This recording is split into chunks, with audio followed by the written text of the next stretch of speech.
ನಮಸ್ಕಾರ ಮಕ್ಕಳೇ, ಇದು ಗಣಿತ ಪ್ರಕಾಶ ಭಾಗ 1 7ನೇ ತರಗತಿ ಕನ್ನಡ ಮಾಧ್ಯಮ ಅಧ್ಯಾಯ 2 ಅಂಕಗಣಿತದ ಉಕ್ತಿಗಳು ಪಾಠದಲ್ಲಿ 35ನೇ ಪೇಜ್ನಲ್ಲಿರ್ತಕ್ಕಂಥ ಕಂಡುಹಿಡಿಯಲಿ ಲೆಕ್ಕಗಳನ್ನು ಮಾಡೋಣ.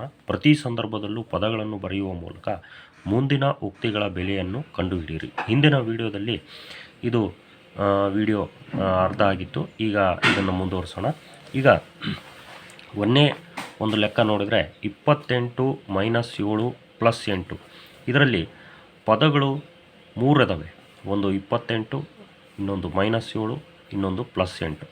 ಇವನ್ನ ನಾವು 28 ಪ್ಲಸ್ ಹಾಕಿ -7 ಒಳಗೆ ಬರ್ಕೊಳ್ತೀವಿ. ಹಂಗಾಗಿ ಇದು -7 ಆಗುತ್ತೆ. ಇದು +8.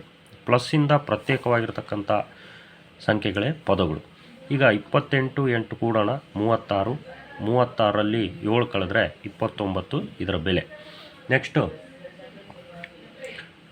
39 - 2 × 6 + 11. ಇದರಲ್ಲಿರ್ತಕ್ಕಂಥ ಪದಗಳು 3. 39 - 2 × 6 11. ಈಗ ಇವನ್ನ ಇವು ನೋಡ್ರಿ. ಈಗ 2 6 12. ಇದು ಮೊದಲು ಗುಣಿಸೋಣ. 2 6 12 -12ರಲ್ಲಿ 11 ಹೋದರೆ -1. ದೊಡ್ಡದು ಯಾವುದಿರುತ್ತೋ ಅದ್ರ ಚಿಹ್ನೆ ಹಾಕಬೇಕು, ಯಾವುದೇ ಕೂಡಿದ್ರೆ ಆಗಲಿ ಕಳೆಯೋದಾಗಲಿ. 39ರಾಗ 1 ಹೋದರೆ 38 ಇದರ ಬೆಲೆ.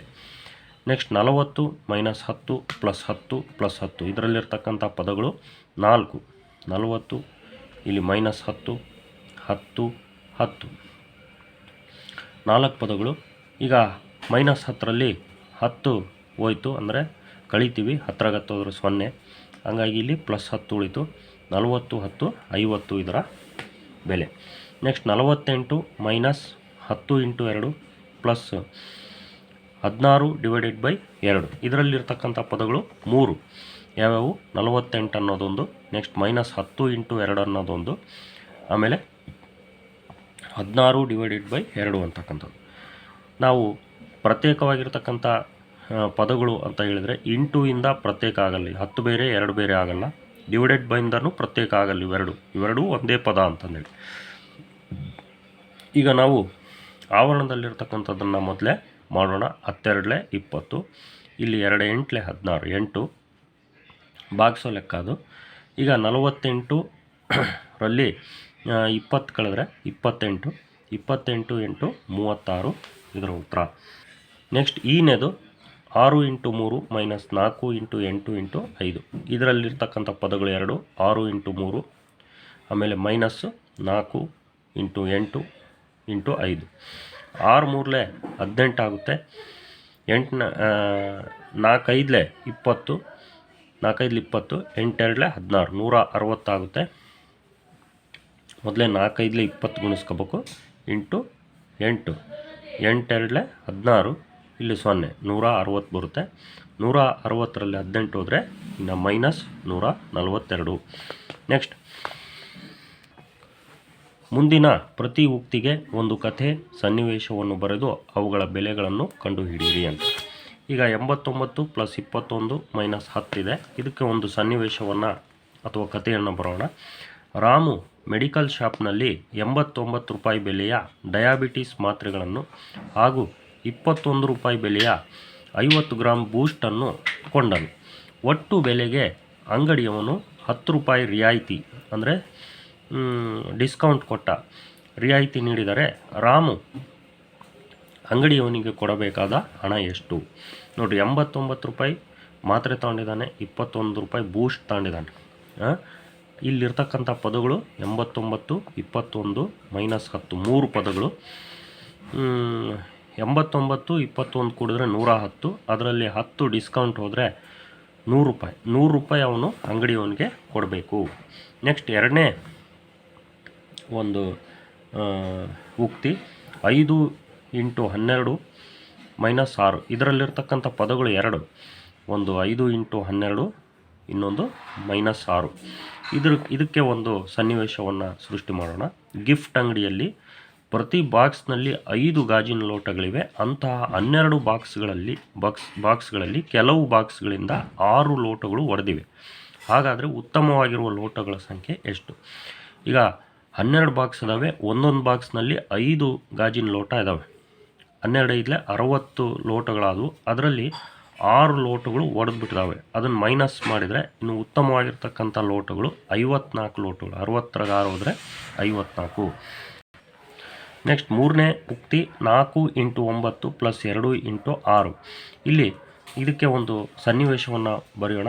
ರಾಜಪ್ಪನು ತನ್ನ ಮೊಮ್ಮಕ್ಕಳಿಗೆ 4 ರೂಪಾಯಿ ಬೆಲೆಯ 9 ಪೆನ್ನುಗಳು ಹಾಗೂ 2 ರೂಪಾಯಿ ಬೆಲೆಯ 6 ಚಾಕ್ಲೇಟ್ಗಳನ್ನು ತಗೊಂಡಿದ್ದಾನೆ. ಹಾಗಾದರೆ ಅಂಗಡಿಯವನಿಗೆ ಅವನು ಕೊಡಬೇಕಾದ ಹಣ ಎಷ್ಟು?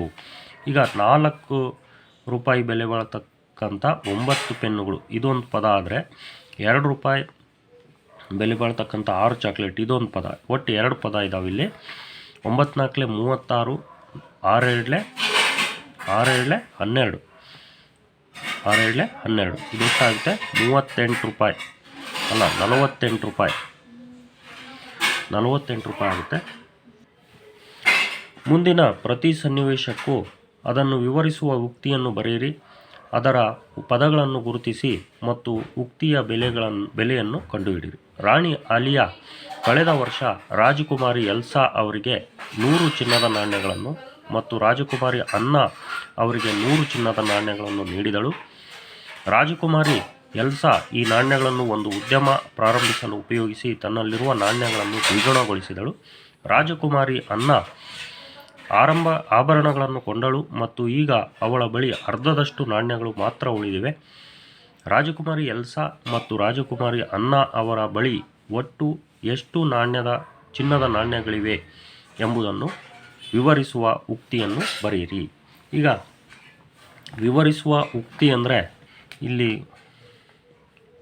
ಒಂದು ಉಕ್ತಿ ಇದೆ, ಇಲ್ಲಿ ನೋಡ್ರಿ. 100 × 2 + 100 × ಅರ್ಧ ಇದೇ ಉಕ್ತಿ. ಈಗ ನಾವು ಮೊದಲಿಂದ ಬರೋಣ. ರಾಣಿ ಆಲಿಯಾ ರಾಜಕುಮಾರಿ ಎಲ್ಸಾ ಹಾಗೂ ರಾಜಕುಮಾರಿ ಅನ್ನಾಗಿ ನೀಡಿರುವ ನಾಣ್ಯಗಳು. ಅವಳಿಗೆ 100, ಅವಳಿಗೆ 100. ರಾಜಕುಮಾರಿ ಎಲ್ಸಾ ತನ್ನ ನಾಣ್ಯಗಳನ್ನು ದ್ವಿಗುಣಗೊಳಿಸಿದಳು, ಅಂದರೆ 102 200 ಮಾಡಿದ್ಲು ಇವಳು.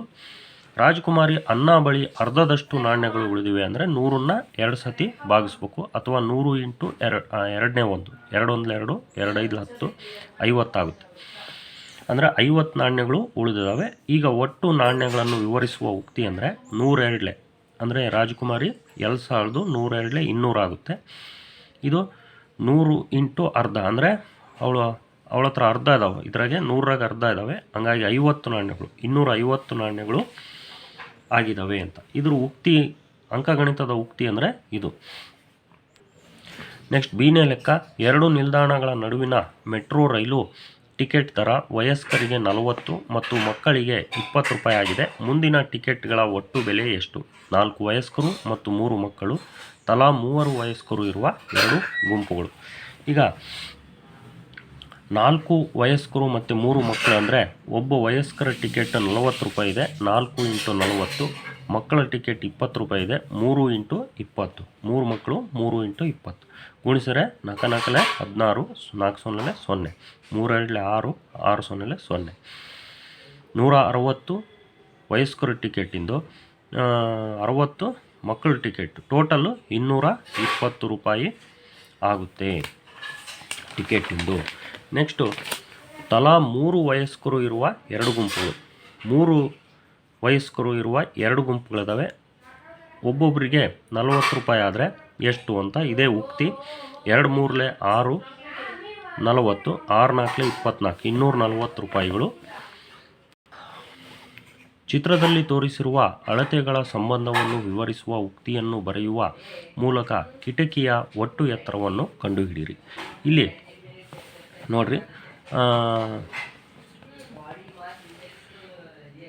ಇದು ಒಂದು ಅಂಚಿನ ಒಂದು ದಪ್ಪ 3 ಸೆಂಟಿಮೀಟರ್ ಇದೆ. 2 ಅಂಚುಗಳಿದಾವೆ, ಕೆಳಗೊಂದು ಅಂಚು ಮೇಲೊಂದು ಅಂಚು. 2 ಅಂಚು ಇರೋದ್ರಿಂದ 2 × 3, 2 × 3 ಇದು ಅಂಚಿಂದು. ನೆಕ್ಸ್ಟು ಇಲ್ಲಿ ಅಂತರ ಒಂದು ಸರಳಿಗೂ ಇನ್ನೊಂದು ಸರಳಿಗೂ ಇರತಕ್ಕಂಥ ಅಂತರ 5 ಸೆಂಟಿಮೀಟರ್ ಇದೆ. ಅಂಥವು 1 2 3 4 5 6 7 7 ಅಂತರಗಳಿದ್ದಾವೆ. ಅದು 7 × 5. ನೆಕ್ಸ್ಟು ಈ ಸರಳುಗಳ ದಪ್ಪ ಎಷ್ಟು ಕೊಟ್ಟಿದ್ದಾನೆ? 2 ಸೆಂಟಿಮೀಟರ್ ಕೊಟ್ಟಿದ್ದಾನೆ. ಅಂಥವು 1 2 3 4 5 6 ಸರಳುಗಳು 6 × 2.